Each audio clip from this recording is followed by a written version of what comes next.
Rusia mengunggah rekaman helikopter tempur dan pengintas Ka-52 melaksanakan misi operasi khusus di Ukraina.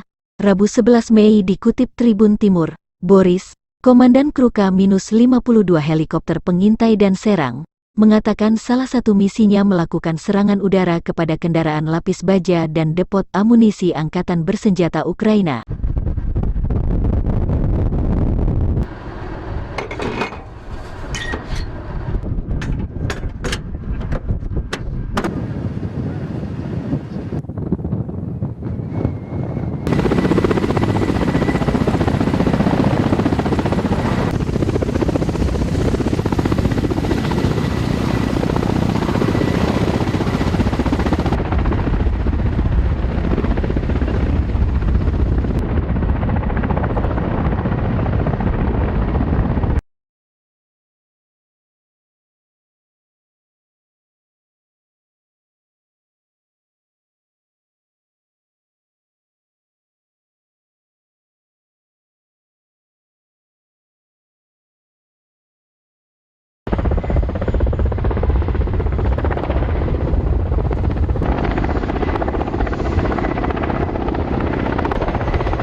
Terima kasih sudah nonton. Jangan lupa like, subscribe, dan share ya.